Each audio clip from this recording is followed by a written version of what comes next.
இப்ப 8.22% இருக்கக்கூடிய நாம் தமிழர் கட்சியினுடைய இந்த வாக்கு சதவீதம் 2026ல எந்த அளவுக்கு ஒரு 5% கூட்டிக்கணுமா?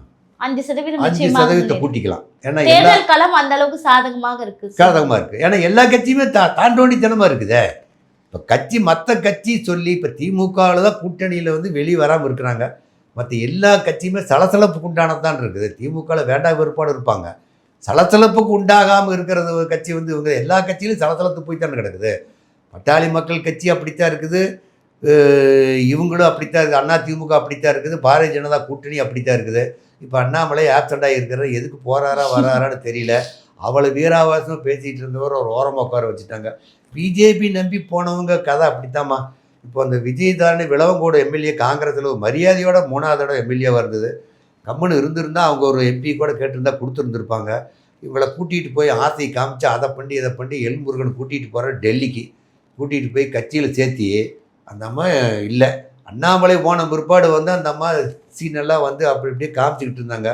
மறுபடியும் இல்லை. இப்போ அந்த மகளிரில் போட்ட ஒரு 10-12 பேர் போட்ட ஒரு இதில் வந்து குஷ்பு தான் முன்னிறுத்தி போட்டிருக்காங்களோடையோ இந்த அம்மாவை கண்டுக்கவே இல்லையே. அப்புறம் அடுத்து எப்படி போய் கட்சியில் போய் சேருவோம்?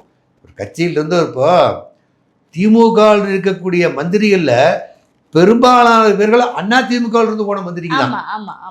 அங்கே மரியாதை கொடுத்த மாதிரி மரியாதை கொடுத்தா தான் அங்கெல்லாம் போய் கட்சியில் இருப்பாங்க. இப்போ கௌதமி இருந்தாங்க, அவங்க கட்சியில் இருந்தாங்க. கௌதமி சொத்த ஆட்டையை போட்டுட்டு முடி கொடுத்துட்டாங்க. இப்போ போய் கஸ்தூரி கட்சியில் சேர்ந்துருக்குது. அது என்னங்கிறது கஸ்தூரி போய் சேர்ந்தது வந்து இன்னும் கொஞ்ச நாள் வெளியே வந்துடுவாங்க. அவங்களும் ஒரு கட்சியில் உருப்படி இல்லை, ஒரு வெளியே ஒடியாந்துருவாங்க. அவங்க வந்து ஒரு தடவை எஸ்வி சேகர் எடுத்துக்கங்க. அவங்க ஒரிஜினல் பிராமணர். அவர் பிஜேபிக்கு தான் ஆதரவாக இருந்துகிட்டு இருந்தார். அவரே முடியலன்னு சொல்லி இப்போ திராவிட இயக்கத்துக்கு வந்துட்டார். அவரே ஒரு திராவிட இயக்கத்துக்கு வந்து பிஜேபியினுடைய இதில், ஏன்னா பிஜேபி கூட வந்து உன்னிப்பாக கவனித்தவங்க, ஆர்எஸ்எஸோட தொடர்புடையவர்கள் அவர்கள்லாம். அவங்களே வந்து பிஜேபியினுடைய முடியாதுன்னு சொல்லிட்டு திராவிட கட்சிக்கு வந்துட்டாங்க. பிஜேபி கட்சி தமிழ்நாட்டில் எடுபடுறதுக்கு வாய்ப்பு இல்லை.